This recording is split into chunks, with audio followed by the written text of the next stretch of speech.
Hello everyone, I'm CP Jadon, your UGC net management faculty. और आज हमारे unit third का ये आखिरी टॉपिक है, दैट इज़ ग्रीन HRM। और इसके बाद हमारा यूनिट थर्ड कंप्लीट हो जाएगा। सो देख लेते हैं कि ग्रीन HRM क्या होता है। अगर हम बात करें ग्रीन HRM की, तो ग्रीन HRM क्या होता है कि आपकी जो HR पॉलिसीज़ हैं, कि जो HR पॉलिसीज़ हैं, रिक्रूटमेंट करना, डेवलपमेंट, ट्रेनिंग, ये सब करना है, तो आपको एक इको फ्रेंडली मैनर में करना है, जिसको आप अलाइन कर सकें। जो HR की पॉलिसीज़ हैं उनको आप अलाइन कर सकें इस तरीके से कि आप इन्वायरमेंटल प्रोटेक्शन को लेकर उनको काम कर सकें। आपकी HR पॉलिसी है वो इस तरीके से हैं कि आप कम रिसोर्स का इस्तेमाल कर रहे हैं, जैसे कि अदर इट इलेक्ट्रिसिटी और वाटर, पेपर। तो इन सब चीज़ों का आप कम से कम इस्तेमाल करते हुए अपनी जो HR वाली जो जितनी भी एक्टिविटी हैं उनको आप परफॉर्म कर रहे हैं, जिससे कि आप सस्टेनेबल डेवलपमेंट की तरफ आगे बढ़ सकें और जिससे कि हम कम से कम इन्वायरमेंट को नुकसान पहुंचाएं। तो यही अल्टीमेट एम है ग्रीन HRM का। सो देखते हैं, green HRM refers to the HRM aspects of environmental management, है ना। तो ग्रीन HRM है वो क्या रेफर्स क्या आता है, HRM aspect of environmental management, कि आप इन्वायरमेंटल मैनेजमेंट की आप वहाँ बात कर रहे हैं HR पॉलिसीज़ का इस्तेमाल करते हुए। अब broader definition of green HRM, अगर हम डेफिनेशन देखें तो a green HRM related to understanding how organisational activity that impact the natural environment are connected with the design, evaluation and implementation of HRM system। ठीक है, अगर हम simple words में put करें, so green HRM involve incorporating eco friendly practices, जैसे हमने शुरुआत में ही बात की थी कि आपको इको फ्रेंडली प्रैक्टिसेस का इस्तेमाल करना है अपने HR एक्टिविटी में, in HR policies and processes to promote sustainability. अगर हम सस्टेनेबिलिटी की बात यहाँ कर रहे हैं कि लॉन्ग टर्म इफेक्ट की भी हम बात कर रहे हैं, जिस तरीके का इस्तेमाल करते हुए हम लंबे समय तक आगे बढ़ सकते हैं। So this is all about green HRM कि क्या होता है ग्रीन HRM। अगर हम बेसिक सेंस में बात करें तो यही है कि आपकी जो HR पॉलिसीज़ हैं या HR एक्टिविटी हैं उनमें आप क्या कर रहे हैं, इको फ्रेंडली प्रैक्टिसेस का इस्तेमाल कर रहे हैं, जिससे कि आप सस्टेनेबल डेवलपमेंट की तरफ बढ़ सकें। और वो क्या होते हैं, अगर हम बात करें जैसे कि आपका रिक्रूटमेंट है, आपका ट्रेनिंग है ना, या आप कोई और HR एक्टिविटी कर रहे हैं, वहाँ पे आप कम से कम रिसोर्स का इस्तेमाल करते हुए, अदर जैसे इलेक्ट्रिसिटी और पेपर और मे बी वाटर, इन सब का हम कम से कम इस्तेमाल करते हुए आगे बढ़ सकें। इम्पॉर्टेंस ऑफ ग्रीन HRM, क्या इम्पोर्टेंस है इसका। रिसेंट फिनोमिना क्लाइमेट, हाँ, क्लाइमेट चेंज, हम देख रहे हैं कि इंडिया में कितनी बाढ़ आ रही है, बेमौसम बारिश हो रही है, और अगर बारिश हो रही है तो बहुत ज़्यादा हो रही है ना। तो इसीलिए हमें छोटे छोटे स्टेप्स उठाने होंगे कि हम जो हमारा क्लाइमेट चेंज है उसकी स्पीड को हम कम कर सकें। So the climate change and environmental concern have made sustainability a critical part of corporate strategy. Senior management support is essential for effective implementation of green HRM। अगर हम कोई बड़ा बदलाव लेकर आने की कोशिश कर रहे हैं ऑर्गेनाइजेशन में, तो वहाँ जो सीनियर मैनेजमेंट है किसी भी ऑर्गेनाइजेशन का, उसकी सपोर्ट में होना बहुत ज़्यादा ज़रूरी होता है। Even it's about green HRM, other if you talk about anything, अगर हम फेयर पे की बात करें या कुछ और भी तरीके की बात करें, चेंज की जब हम बात करते हैं तो हमारा टॉप मैनेजमेंट का संग तो होना ही चाहिए। HR play a central role in aligning people practices with environmental goals and creating culture sustainability. So these are few importance of green HRM.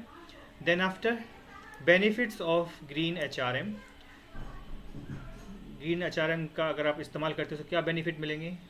आप पेपर का कम इस्तेमाल करिए, आप इलेक्ट्रिक जो ईमेल सिस्टम है उसका आप इस्तेमाल करिए, आप पेपर को सेव कर सकते हैं, आप एक तरफ कॉस्ट भी सेव कर रहे हैं, आप इन्वायरमेंट को भी सेव कर रहे हैं। तो इस तरीके से हम बेनिफिट की बात कर रहे हैं। Reduce organisational expenses without losing talent, lower total cost through efficient use of electricity, power and raw materials, increase employ motivation, satisfaction and productivity. आप जब HR में ऐसी पॉलिसीज़ का इस्तेमाल करेंगे, कहीं ना कहीं आपका एम्प्लॉय भी इस बात को समझेगा कि जो ऑर्गेनाइजेशन है वो काम कर रही है इन्वायरमेंट को प्रोटेक्ट करने के लिए, तो वो भी कहीं ना कहीं एक एसोसिएशन फील करेंगे ऑर्गेनाइजेशन के साथ, तो शायद वो मोटिवेट भी फील करें इस बात को लेकर। Build a culture of concern of holistic wellbeing, क्या आप सामूहिक कह सकते हैं वेलबींग के बारे में सोच रहे हैं आप। Help small firm to reduce energy cut through eco friendly technology, improve public image and brand reputation through green HRM. वो हमने अभी बात की थी ना कि ब्रांड रेपुटेशन भी आपको मिलेगी, आपको एम्प्लॉय रिटेंशन करने में भी आपको मदद मिलेगी। तो ग्रीन एचआरएम के ये कुछ बेनिफिट्स हैं। अब आप कैसे ग्रीन एचआरएम को अडॉप्ट कर सकते हैं, क्या क्या प्रैक्टिसेस हैं, किस तरीके से कर सकते हैं। जैसे कि अगर आप रिक्रूटमेंट एंड सिलेक्शन कर रहे हैं तो वहाँ पे आप ऑनलाइन इंटरव्यू कंडक्ट करिए रादर देन फिजिकल, जहाँ पर आपको एक जगह की भी ज़रूरत होगी और रूम में बैठने के लिए इलेक्ट्रिसिटी की ज़रूरत पड़ेगी आपको, आप लोगों को ट्रैवल करके आना भी पड़ेगा, है ना। तो इन सब हसल से बचने के लिए, जहाँ आपके रिसोर्स भी कंज्यूम हो रहे हैं, टाइम भी कंज्यूम हो रहा है, इससे अच्छा है कि आप ऑनलाइन इंटरव्यू कंडक्ट कर लें। सो वही है, use online application and resume to reduce paper use, assess candidate willingness to adopt eco-friendly practices, include environmental concern and interview questions। तो इस तरीके से आप लोगों को अवेयर भी कर रहे हैं और आप लोगों को आप ऑर्गेनाइजेशन रिसोर्स बचा रहे हैं, अल्टीमेटली इन्वायरमेंट को आप सेव कर रहे हैं। लर्निंग एंड डेवलपमेंट में कैसे कर सकते हैं, provide training on environmental sustainability, आप लोगों को ट्रेन करें, लोगों को बताएं कि कैसे एनर्जी को कंजर्व किया जा सकता है, कैसे वाटर मैनेजमेंट करना चाहिए, आप कैसे रिसाइकिल कर सकते हैं।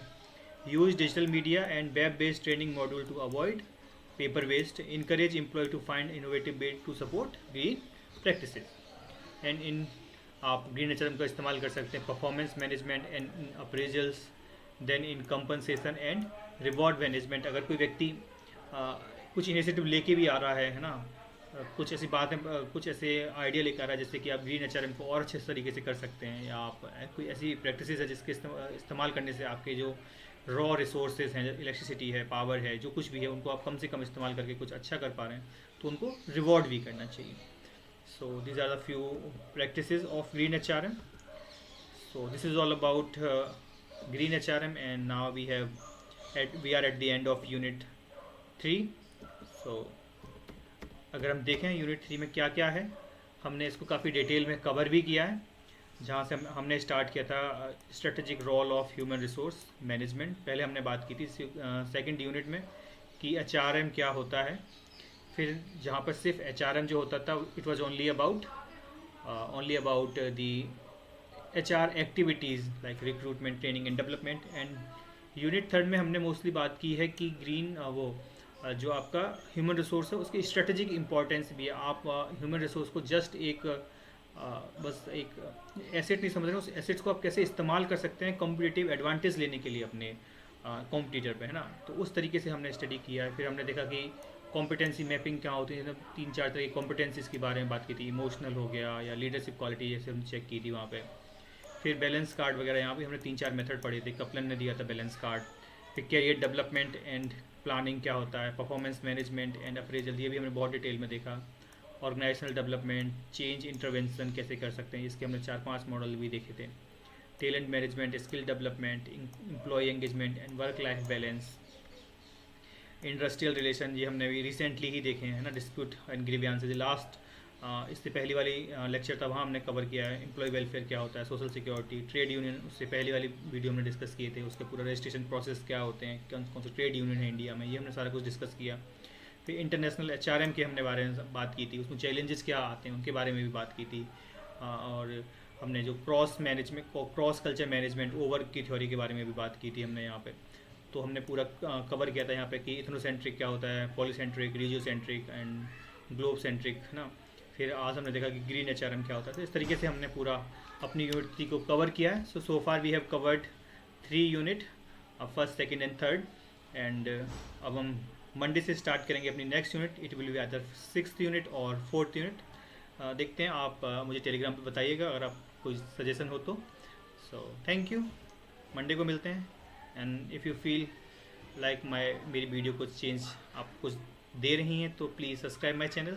Thank you.